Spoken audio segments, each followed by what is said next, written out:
Angelina if she wanted to go out for a date. She told me she was sorry, but she wasn't really that into Middle Eastern fruit. In fact, she told me quite frankly that she just needed some time to find herself. So naturally, I gave her a mirror. Well, I tell you, if you ever want to see an angry girl, try telling her something like that. She told me quite firmly that I wasn't in her league, that I wasn't even on the field. Well, I said, if I were playing the field, you wouldn't like that much either, would you? Well, that's when the fight really got going. But you know, I've heard that people get the angriest about the things they are the most passionate about. So I'm pretty sure Angelina must be pretty passionate about me. Oh, there's Mr. Smith, the English teacher. Hey, don't go, I'm not done yet. Man, it's bad enough having a small crowd. Then when you have the few people who came to see you leave before you're done, well, that really affects your self-esteem. I don't blame them though. Mr. Smith always seems to be in lecture mode. He just stands there in class, does his boring old monologue, and expects us kids to listen. Who wants that? Mr. Smith says he wants to talk about that story I handed in yesterday. Oh, didn't you say you were grading the stories over the weekend? Mr. Smith laughs, and he tells me that was his plan originally. However, over breakfast this morning, his wife had informed him that his mother-in-law is planning to visit this evening, and he suddenly realized that if he graded papers over lunch hour, he'd be free to leave town before she arrives. Yeah, Mr. Smith thinks he's a real comedian. But really, he's just another English teacher, and let's face it, lectures about adverbs and sentence structure just aren't that funny. I start looking for an excuse to get away from him. Then he tells me he's been wondering if I'm okay. He asks if everything is all right at home. He tells me that the tragic ending of my story concerned him greatly. Well, it made sense to me, I say. Every lunchtime, this cafeteria is the scene of many tragedies. Why don't you try eating here sometime? Mr. Smith just stares blankly at me for a moment. Then he says he would like to eat here, but that he has a constitutional right to avoid cruel and unusual punishment.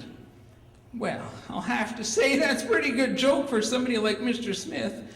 I even start thinking he might be all right after all. But before I know it, he's busy asking obvious questions again. Is this something teachers learn at university? How to ask questions that students don't want to answer? I reassure him again that I didn't mean anything by that story and the suicide I put at the end of it. I just wanted to be real about the situations that face our generation, I say. I can see that Mr. Smith still isn't convinced, and he's about to ask me another obvious question. But then the bell rings. Mr. Smith informs me that he'd like to continue this discussion after class. Oh, sure, I'll meet you then, I tell him. I'm just glad to see him leave.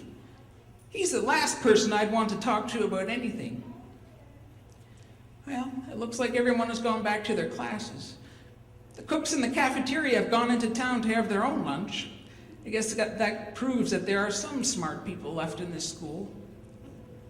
And I guess that means I'm alone. I take the pill bottle out of my pocket and examine it. You know, I almost wish that I wouldn't have to follow through with the plan. I had thought maybe me and Angelina could have had something. Love is always good for a laugh, it seems. As if a few laughs are what I need after all I've gone through. Why couldn't Mr. Smith see that? That is the real reason why I wrote the story of my life and handed it in to him. I wanted people to understand me. I screw open the pill bottle. How many times was I bullied in elementary school because I was into the arts instead of sports? I can't begin to count. Sometimes they'd be waiting for me when I walked home. If I didn't do exactly what the bullies told me to, I'd get a kick in the stomach. That's when I first learned that if I could make the bullies laugh, they'd leave me alone. Then later on in high school, I got talked into acting in the school plays. That's when I really discovered how my acting skills could get attention. Yeah, I got attention all right, especially from the girls. But everything changed after that accident, that stupid accident. How is this for justice? The guy who was driving drunk got off without a scratch. Well, I'm stuck here in this wheelchair for the rest of my life. And who am I now? Nobody. I'm just another nameless guy in a wheelchair. I don't blame Angelina for dumping me. I pour the pills from the bottle into my hand. This is it, I think to myself. This is the end. After I'm found here, maybe someone will read the story I handed in and understand why I did it, even if Mr. Smith doesn't. What are you doing, David? The voice of Mr. Smith shocks me out of my thoughts. Man, that's just what I need. Another lecture from him. I quickly stuff the pills in the bottle back into my pocket, hoping that he doesn't notice. Mr. Smith starts giving me another lecture about how nobody showed up for his English class, how everybody got food poisoning after lunch today, how this problem could have just been avoided if only everyone had taken a lesson from what Dr. Oz said last week, and... well, he must have seen my eyes glazing over, because he did something I never saw him do before that day. Mr. Smith stopped lecturing me. He sat beside me. When he started talking again, it wasn't a lecture, it's personal. He tells me how he had been like me in high school, how much he himself had been bullied. And for the first time in my life, I feel like I can actually understand him. He isn't just delivering a monologue anymore. For the first time ever, we are actually having a conversation.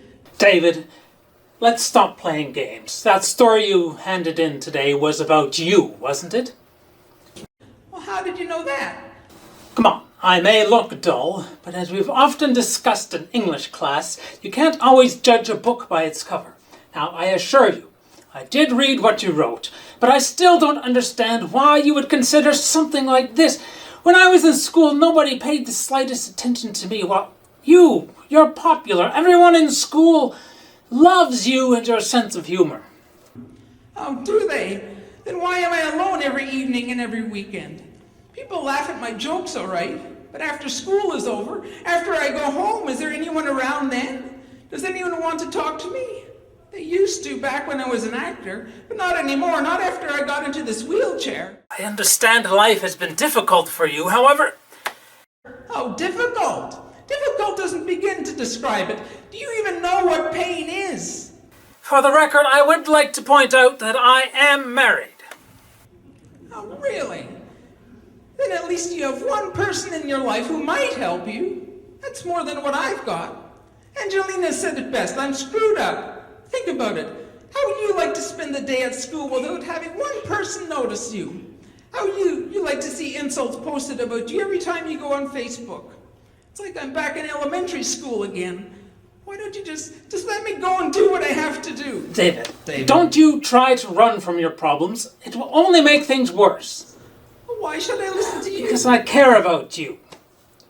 Really? And why should I believe that? When I noticed you were missing from class, I came looking for you, didn't I?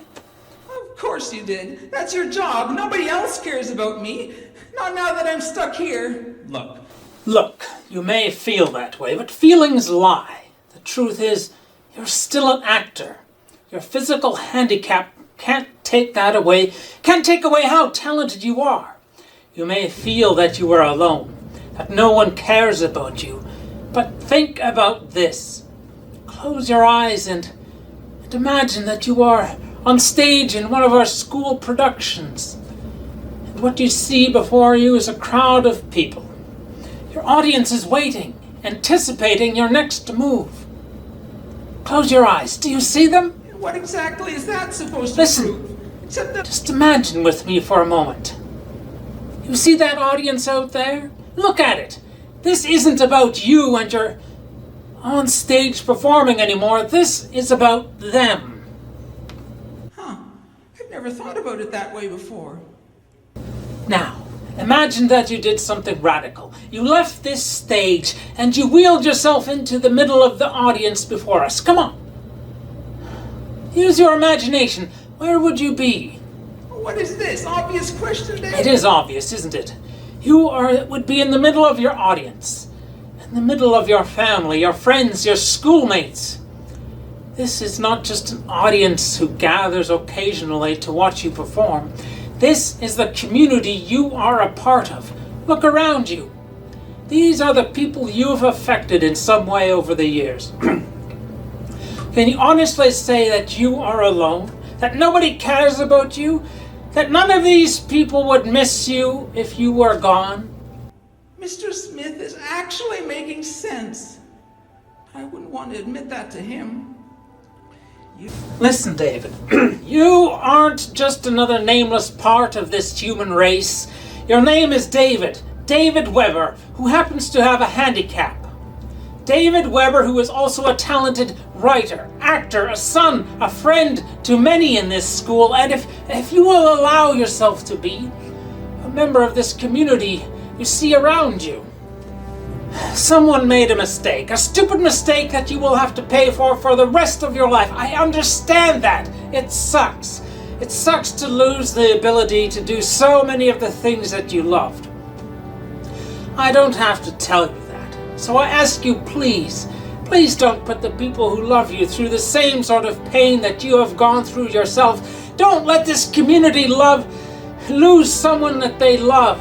Someone who can do the things only you can do. David, let's be honest. You've been trying to deal with all these things on your own. And you can't do it anymore, but we can. Together. We're a community, and when we're a part of the community, that's what we do. We help each other. Mr. Smith extends the hand of friendship toward me, but I still don't know how to respond to him. David, you don't have to say a lot. You don't have to say anything at all. Just let me know this much. Will you let me help you? Okay, you can help me. I can hear myself saying as I reach toward to grasp the hand of friendship.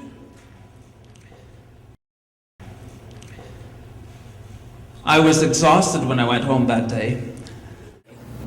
Still, I was glad to have the honor of being able to guide David toward professional help.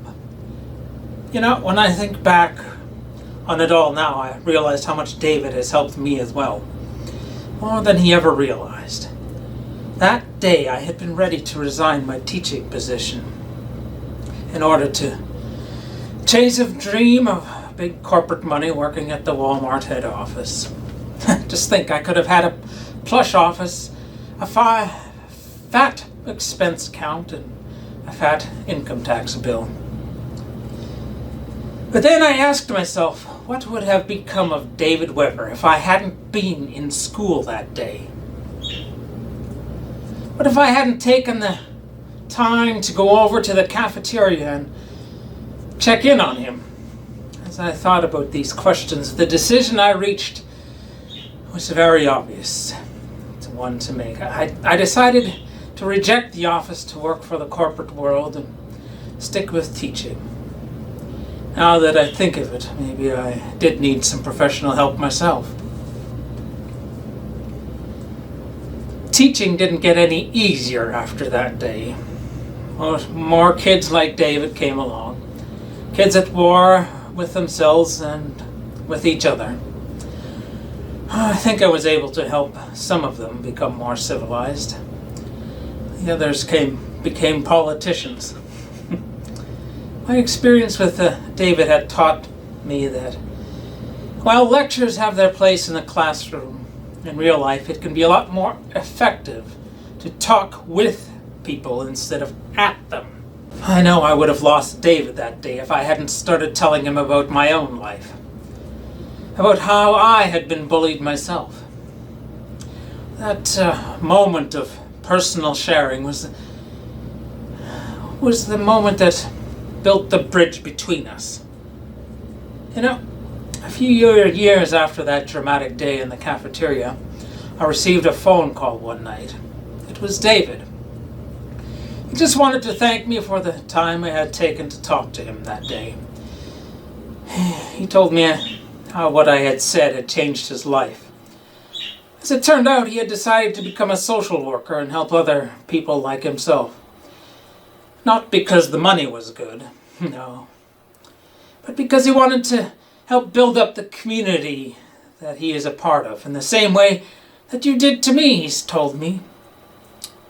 Funny, I thought I knew everything when I started teaching. But that's what school is for, isn't it? It's a place to learn something. And the hardest lesson for me to learn was that I needed to be willing to learn a few things myself before I could hope to teach anyone else anything. I am so thankful that David helped me realize that. That the biggest rewards of a teacher aren't paid in cash. I'm reminded of that every time I pick up my paycheck. But seriously, at the end of the day, I'm just thankful that I finally realized the truth about teaching. That the biggest rewards a teacher will ever see are the successful lives of their students.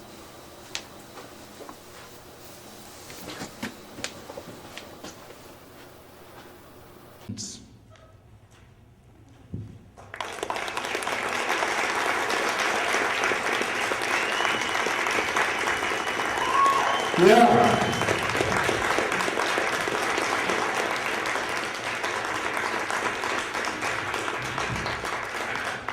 Now that's what you call in the moment. That was really, really well done. To do something like that in front of all of you guys, the rehearsal time. How long did you rehearse that, Kelvin? Since Wednesday. Since Wednesday. Okay, forget everything I just said. There was nothing to that. No, that was great. Really, really.